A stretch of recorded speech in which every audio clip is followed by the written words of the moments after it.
नमस्कार दोस्तों, स्वागत है आपका जियो जिंदगी विद अपराजिता के इलेक्शन स्पेशल एपिसोड में। दिलों की धड़कन तेज हुई है। क्या बच्चे, क्या बड़े और क्या सियासी गलियारियों से हर कोई बिहार में धड़कते दिल से नए सरकार की पूरी तरह से इंतजार के क्षणों को बहुत लंबा खींच रहा है।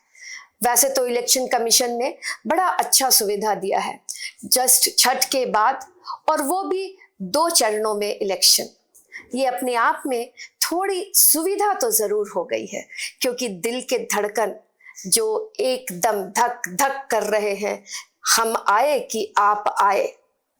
और इसके साथ ही नई सरकार की गठन और उसकी प्रक्रिया शुरू होगी।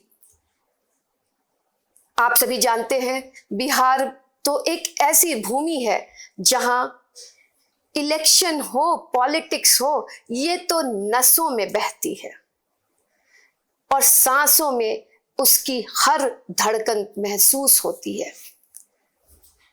तो युवा इससे अछूते कैसे रह सकते हैं? और युवा वो जो पहली बार वोट देने जा रहे हों, पहली बार इस इलेक्शन प्रोसेस में आ रहे हो। वैसे भी इलेक्शन कमीशन भी इन युवाओं को प्रेरित करने के लिए कई सारे प्रोग्राम्स करते हैं। उसी तरह से जियो जिंदगी भी अपनी इस एक सीरियल एपिसोड लाए हैं जिसमें युवाओं से बातें होंगी। तो आज देखिए, दूसरे ही सेटअप में हम बैठे हैं और हम बैठे हैं गांव के माहौल में, चौपाल पे, लेकिन जेन जी के साथ।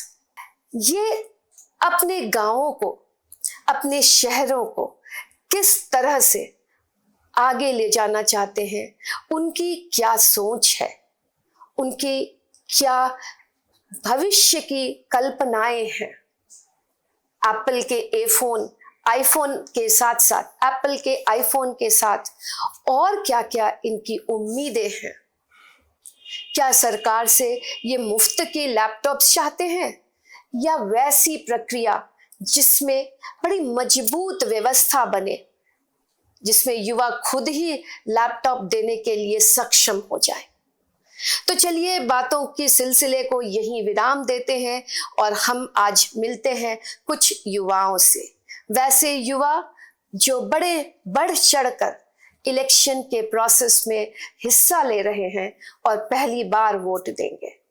तो आज हमारे साथ हैं आराध्या सिंह, जो मोतिहारी से आई हैं, श्रुति हैं जो फिजिक्स की स्टूडेंट हैं, और साथ में अंकु मनोज हैं, ये भी चंपारण से आते हैं। तो आज जो प्लेटफॉर्म यहाँ बना है वो हमारे प्रदेश के विभिन्न क्षेत्रों से लोग आए हैं और यहाँ अपनी बातें रखेंगे। और बातों का सिलसिला शुरू होगा भ्रष्टाचार से। भ्रष्टाचार, क्या बात करें। बिहार और भ्रष्टाचार, इसको तो एक साथ को रिलेट ही कर दिया गया है। वैसे ऐसी बात नहीं है, जितनी बातें होती हैं उसकी सच्चाई कहाँ तक है। हमारे युवाओं के दिल में भ्रष्टाचार के प्रति क्या रिएक्शन है और वो क्या चाहते हैं कि इसको कैसे दूर किया जाए, और क्या भ्रष्टाचार में वादों से ज्यादा सच्चाई से कम क्या इसमें कमी रह गई, ये जानने की आज शुरुआत करते हैं। तो चलिए श्रुति जी, हम आपसे बात की शुरुआत करते हैं और हम जानना चाहेंगे कि क्या भ्रष्टाचार आपके इलेक्शन मुद्दे में एक है? हाँ, बिहार में तो भ्रष्टाचार सबसे ज़्यादा, ऐसे अगर in comparison to normal people, जैसे हम लोग स्टूडेंट हो गए या अभी जो नए स्टूडेंट्स मतलब जेनजी जो आप बोली, तो उनके लिए भ्रष्टाचार सबसे कॉमन वर्ड हो गया, क्योंकि वो लोग नोटिस कर पा रहे हैं, ये चीज़ देख रहे हैं क्योंकि ये एजुकेशन सिस्टम में भी हो गया है, फिर जो हमारे लाइक जो अभी इलेक्शन होने वाला है उसमें तो सबसे ज़्यादा कॉमन हो गया भ्रष्टाचार। तो ऐसा नहीं है, जैसे अभी ऑनलाइन का ज़माना आ गया, मतलब हम लोग तो ऑनलाइन का बहुत अच्छे से यूज़ कर पाते हैं, लेकिन अब कोई रूरल एरिया हो गया, गाँव का एरिया हो गया, वहाँ पे ऑनलाइन उतना पहुँच नहीं पाया है। तो ऐसा नहीं है गवर्नमेंट हम लोग को प्रोवाइड नहीं करती है, गवर्नमेंट प्रोवाइड करती है, लेकिन वो जैसे गाँव के लोग तक पहुँच नहीं पाते हैं, तो वो लोग उसका उपयोग नहीं कर पाते हैं, और जो उस चीज़ को समझ जाते हैं वो उस चीज़ को अच्छे से यूज़ कर पाते हैं। आराध्या सिंह हमारे साथ हैं। इनकी एक बड़ी खास विशेषता है हनुमान चालीसा, जिसे हम हिंदी में पढ़ते आए हैं। उसे 242, क्या मैं नंबर सही? अच्छा, 234 लैंग्वेजेस में उसे लिख चुकी हैं। उसे Guinness book of world record के लिए भी तैयारी इनकी है। और आप सोचिए, हम इनसे कितने वाकिफ हैं?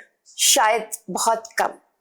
बिहार में ऐसी भी युवा शक्ति है जो इस स्तर पे काम कर रही है, और फिर भी हमारी जानकारी में बहुत कम है। तो जियो जिंदगी तो इसी मुहिम में लगी है कि कहाँ से, हर कोने से, हर लोगों की जो काबिलियत है उसे निकाला जाए। तो आपसे बात करेंगे आराध्या जी, क्योंकि आप भी अब आगे वोट देने की प्रक्रिया में शामिल होंगी।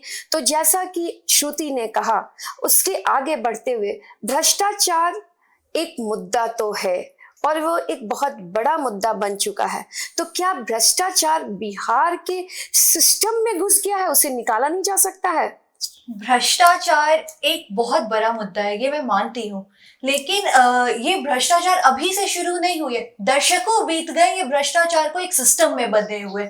लेकिन अब बिहार की जनता जागरूक हो गई है, अब बिहार की जनता अपनी आवाज उठा रही है, साथ में अपने सरकार से ये मांग कर रही है, साथ में अपने सरकार से भी सवाल पूछ रही है कि क्या ये भ्रष्टाचार किस क्षेत्रों में हो रहा है और क्यों हो रहा है।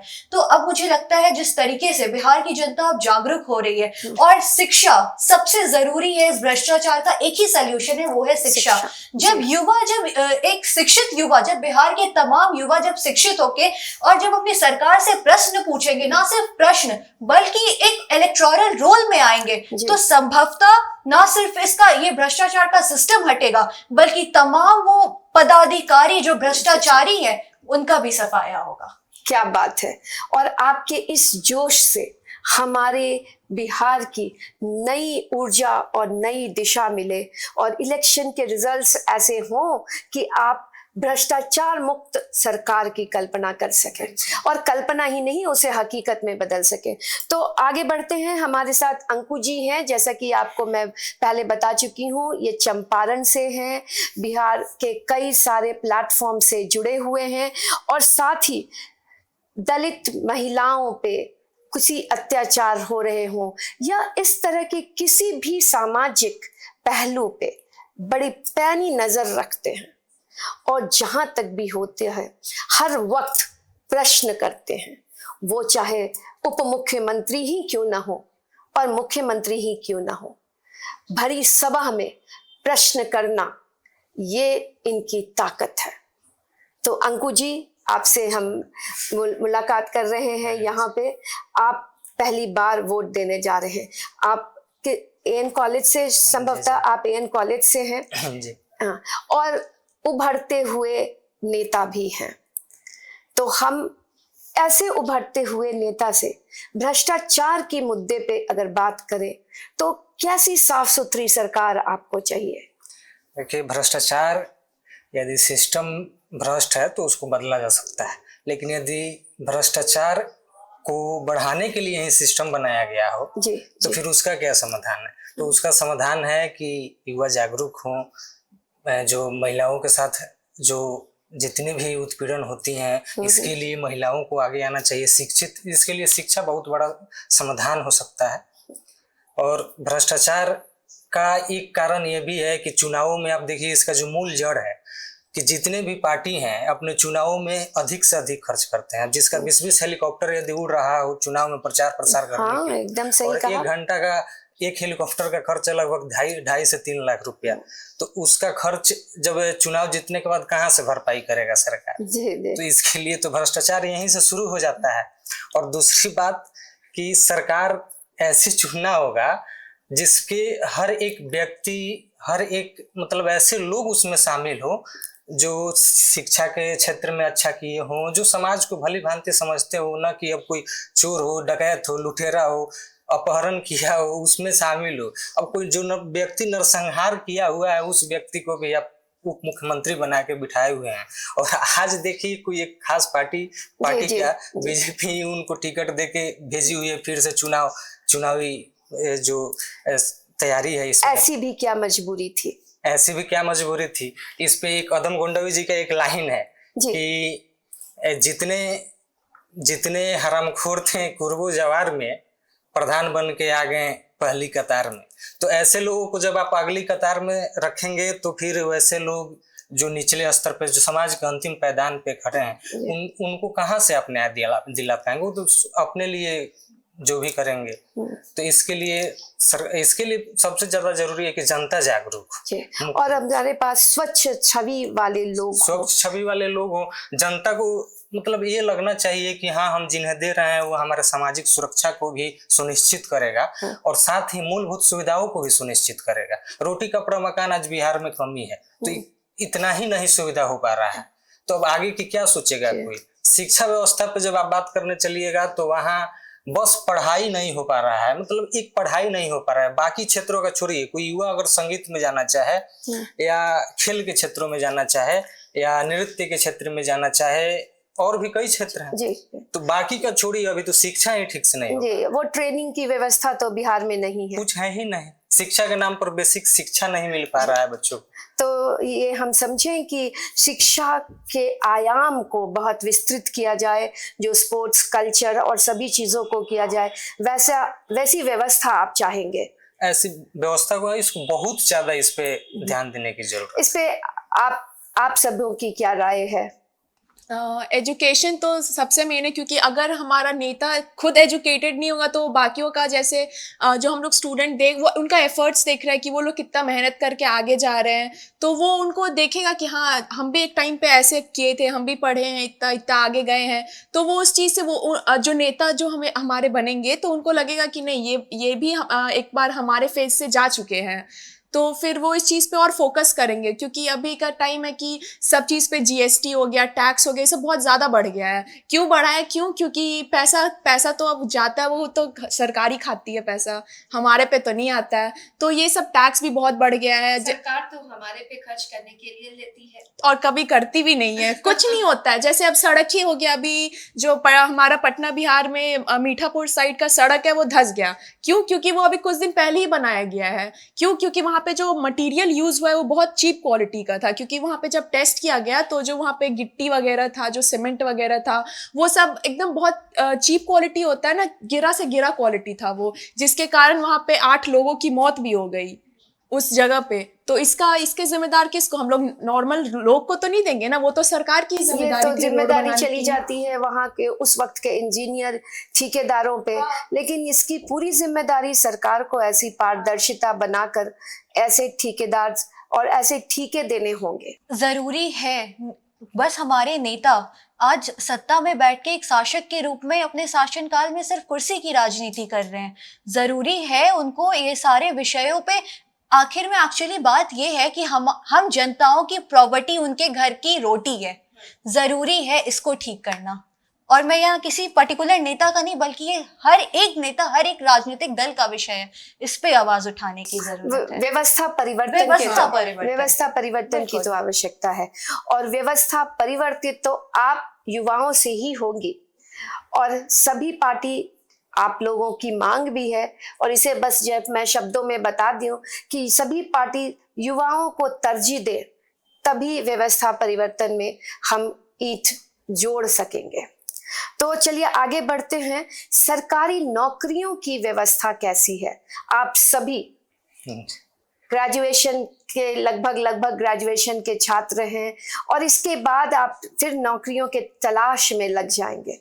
तो क्या सरकारी नौकरियों पे डिपेंडेंसी सही है, एंटरप्रेन्योरशिप पे जाना चाहिए, या सरकारी नौकरियों की जो व्यवस्था है उसमें हमेशा पेपर लीक की बात करते हैं, उस पे आप चर्चा करें।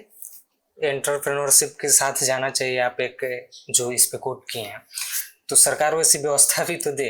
अभी तो जो व्यक्ति सिर्फ 2,000-4,000 रुपया का यहाँ रूम लेकर पढ़ रहा हो और घर से कैसे भी करके पढ़ रहा हो, अब उसको आप बताइए कि आप जाइए रोजगार कीजिए, तो इसका तो यही ना हुआ कि आप ठेले वाले से जाकर बोलिएगा कि आप स्वरोजगार, मोदी जी बोल रहे हैं कि स्वरोजगार कीजिए, तो मैं मानता हूं कि आपका बच्चा भी यहीं पकौड़ा ही तले, तो फिर वहां जाके बोलिए, तब ना पता चलेगा कि स्वरोजगार का कीमत क्या है। उसके लिए ना कोई आप व्यवस्था बनाए हैं। और नौकरी क्यों नहीं चाहेगा युवा? बिहार में है क्या? नौकरी के अलावा कुछ दिख भी तो नहीं रहा है।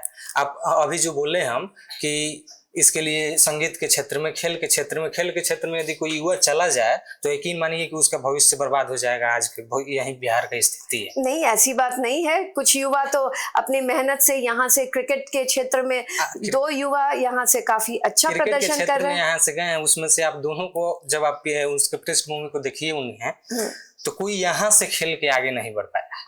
यहाँ का जो भी आयोग है उनको सपोर्ट नहीं कर पाया है। और इसके लिए मतलब हम लोग, मेरे परिवार में भी गुप्त भोगी लोग हैं इसके, जो कि खेल के क्षेत्र में गए लेकिन उसके भ्रष्टाचार को देखते हुए भविष्य नहीं दिख रहा है। धोनी जी तो रांची में ही खेले और फिर आगे बढ़ने के काफी, मतलब अब तो वर्ल्ड आइकन भी बन चुके हैं। आप एक बात बताइए कि आज 2025 में बिहार में एक स्टेडियम बनना है। 2025, आज ही 2025 में ही बच्चे तो पैदा होकर जाने रहे हैं क्रिकेट खेलने। बहुत पहले तो 20 साल पहले से आपको व्यवस्था दिया गया था। 20 साल में आप 20 स्टेडियम खोले रहते अगर आपको इच्छा रहता कि खेल के क्षेत्र में हमको कुछ करना है। संगीत के क्षेत्र में कितना प्रशिक्षण दिया जाता है, कितने विद्यालयों में, महाविद्यालयों में, ये सबको पता है, जग जाहिर है ये सब। और बाकी भी क्षेत्र देखिए तो इसमें थोड़ा सा समस्या तो है, इस पे चर्चा करना होगा। क्या ठोस कदम उठाया जाए भ्रष्टाचार पे लगाम लगाने के लिए?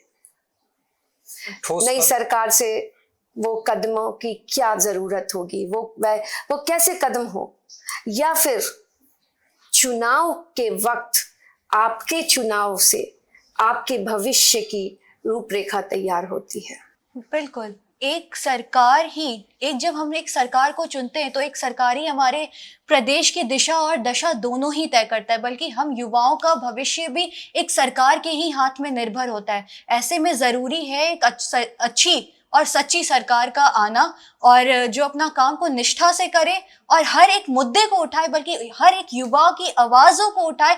मैं एक युवा के तौर पे आज मैं अपने स्थानीय प्रॉब्लम्स को देखती हूँ। लोग, बच्चे प्रश्न करते हैं कि हमारा युवा जनप्रतिनिधि अब जब संसद में जा रहा है, विधानसभा में जा रहा है, तो हमारे प्रश्न क्यों नहीं उठा रहा है? ज़रूरी है वैसे जनप्रतिनिधि हमारे संसद में जाएं, हमारे विधानसभा में जाएं और हमारे प्रश्नों को उठाएं और संभवतः उसको एग्जीक्यूट करें। जी, बहुत, ये तो सही बात कही आपने कि युवा अगर यहाँ से जीत के जब संसद या असेंबली में जाते हैं तो अपनी बिरादरी को ही भूल से जाते हैं।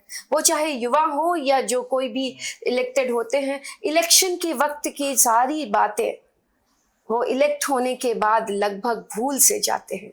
तो उनकी ऐसी कोई व्यवस्था होनी चाहिए कि अगर उनके परफॉर्मेंस सही नहीं जा रहे हैं तो क्या उनको विड्रॉ किया जाए? इस पे मैं ज़रूर एक चीज़ कहना चाहूँगी। जब हमारे जनप्रतिनिधि जब हमारे लिए कोई फंड भेजते हैं, जब एक कॉन्स्टिट्यूएंसी का फंड आता है, तो जो ज़मीनी स्तर के जो लोग होते हैं जो उसको हैंडल करते हैं, वो लोग भ्रष्टाचार करते हैं और वो फंड हमारे तक नहीं पहुँच पाता। तो ज़रूरी है उस पर कार्रवाई करने की। श्रुति जी, आप क्या कहना चाहेंगी? मैम, जैसे कि ये हो गया कि जो नेता होगा उनको तो सबसे पहले एजुकेटेड होना चाहिए, क्योंकि जैसे अभी चिराग पासवान हो गए, ये मतलब बहुत सारे इंडस्ट्री से आ चुके हैं, इनकी पढ़ाई भी बहुत अच्छी हुई है, ये मतलब हर एक चीज़ देख चुके हैं। तो अगर मतलब हम ये नहीं कह रहे कि इनको नेता ही बनना चाहिए, मतलब इस टाइप का नेता होना चाहिए कि सब चीज़ वो देख सके, अच्छे से सुन सके, और मतलब उनको भी तो पता होगा ना कि करप्शन कितना बड़ा वर्ड है। करप्शन खुद में एक बहुत बड़ा वर्ड है। तो वो उस चीज पे और फोकस करें। जी, और जनता के टैक्स के पैसे हाँ, सही से इस्तेमाल किया जाए। जी, जो हम लोग टैक्स भर रहे हैं वो ऐसा तो नहीं है कि फोकट का पैसा आ रहा है, वो हमारे मम्मी पापा जो भी इन फ्यूचर हम लोग भी भरेंगे, तो अगर जो भर रहे हैं तो फिर उनका यूज भी अगर किया जा रहा है तो कोई अच्छी जगह यूज किया जाए, ना कि उसको करप्शन में ठेल दिया जाए। और भ्रष्ट अधिकारियों और नेताओं के सिस्टम से डिलीट करने की कोई बटन होनी चाहिए क्या? इसके लिए एक समाधान हो सकता है कि सबसे पहले जनता को ऐसा कदम उठाना चाहिए कि हम पार्टी पॉलिटिक्स से दूर हो जाएं। कि आप ऐसी पार्टी को देख करके मोदी जी के चेहरा को, अमित शाह के चेहरा को, हिंदुस्तान पाकिस्तान हिंदू मुसलमान देख के आप वोट कर देते हैं। आप वहां देखिए कि आपका उम्मीदवार कैसा है। अब हम मोतिहारी से हैं तो हम वहां देख रहे हैं कि अभी जो टिकट का वितरण हुआ है तो उसमें एक ऐसे व्यक्ति को दिया जा रहा है जो 25 सालों से विधायक बने हुए हैं। मोतिहारी में वहीं बाढ़ का समस्या है, वहीं अपराधी तत्व बढ़ रहे हैं। यहीं पे पटना छात्र संघ से एक प्रेसिडेंट रहे हुए हैं दिव्यांशु भारद्वाज, जो आज मोतिहारी में जाकर अपना लक आजमा रहे हैं। पार्टी उनको टिकट नहीं दे रहा है। पार्टी उनको इसलिए नहीं दिया जबकि युवा है, उनको काम करने की उनका मतलब ये पहले भी काम कर चुके हैं। इसका एक्सपीरियंस उन्होंने दिखाया है कि मोतिहारी पटना यूनिवर्सिटी में उन्होंने काम करके दिखाया, फिर भी उनको बीजेपी मतलब जो भी पार्टी है उनको मौका नहीं दी। ये तो आपकी अपनी पर्सनल राय है और ये चैनल इससे वाकिफ नहीं है, और ये आप सभी युवा अपनी अपनी राय को यहाँ रख रहे हैं। तो जैसा कि हम लोग शुरू में ही शुरुआत कर चुके हैं कि हम आज बैठे हैं चर्चा करने इलेक्शन पे, और बातों का सिलसिला ऐसा शुरू हुआ कि कारवां निकलते निकलते हम सीधे पहुंच गए जहां किनको टिकट मिली और किनकी टिकटें कट गई। टीवी पे भी लगातार देख रहे हैं जिनकी टिकटें कट रही हैं। वो कल ही एक टीवी पे देख रही थी, एक महिला जार जार रो रही थी कि उनका टिकट कट चुका है। तो शायद जब आप आए तो ऐसी व्यवस्था हो कि रोने की आवश्यकता नहीं हो। पूरी बिरादरी, पूरी कौम तैयार बैठी हो कि नहीं, टिकट मिले तो आराध्या जी को मिले, श्रुति जी को मिले, अन्नू जी को, अंकु जी को मिले, और तब हमें जरूर व्यवस्था परिवर्तन की बातें ज्यादा वाकिफ हो सकेंगी। तो इलेक्शन की बातें तो हम लोग काफी कर चुके। अब हम एक रैपिड फायर राउंड करते हैं, और वो ये कि हमारा मुख्यमंत्री कौन हो। अभी कई सारे एपिसोड्स में हम यही पूछते आ रहे हैं। तो हमारे मुख्यमंत्री के रूप में आप प्रदेश किसके हाथों में सौंपना चाहेंगे? मैं शुरू करती हूँ। नीतीश कुमार या तेजस्वी यादव? नीतीश कुमार। नहीं, देखिए, अगर नीतीश कुमार और तेजस्वी यादव में बात करना हो तो तेजस्वी यादव ही पहला विकल्प होंगे। अच्छा, चलिए, तो तेजस्वी यादव और प्रशांत किशोर? तेजस्वी यादव। तो कितने, यही 3 लोगों में इतने सारे अंतर दिखने को मिल रहे हैं। फिर आगे बढ़ते हैं, प्रशांत किशोर या चिराग पासवान? तो फिर आप कंक्लूड कर क्या बोलना चाहेंगे, ये तो आप खुद ही समझें। इसे मैं अपने शब्दों में क्यों बोलूं, लेकिन हर युवा अलग चेहरा देखना चाहता है, लेकिन शायद युवा को ही वो गद्दी वो सौंप उसके हाथों में देना चाहता है। ऐसा परिवर्तन दिख रहा है। गद्दी जिसके भी हाथ में जाए कुर्सी के खेल से अलग हो, और वो राज गद्दी न बन जाए। तो सोच समझकर आप वोट दें, और अपने आसपास भी लोगों को जागरूक करें कि वो धर्म और जाति से उठकर वोट दें। और हम सभी, आप युवा हैं, हम उम्र के बहुत आगे के पड़ाव में हैं, लेकिन हम सभी चाहते हैं कि हमारी प्रदेश की उन्नति हो, प्रगति हो, और वो हमारे लिए तो पार्टी पॉलिटिक्स से ऊपर उठकर ये सारी व्यवस्था युवाओं के हाथ में है। तो ये सारी व्यवस्था आप लोगों के हाथ में है, बागडोर आपके हाथ में है। तो चलिए विदा लेते हैं, और जियो जिंदगी के इस एपिसोड में आने के लिए आप लोगों का तहे दिल से धन्यवाद। आगे मिलते रहें और लोगों में खुशियां बांटते रहें। धन्यवाद।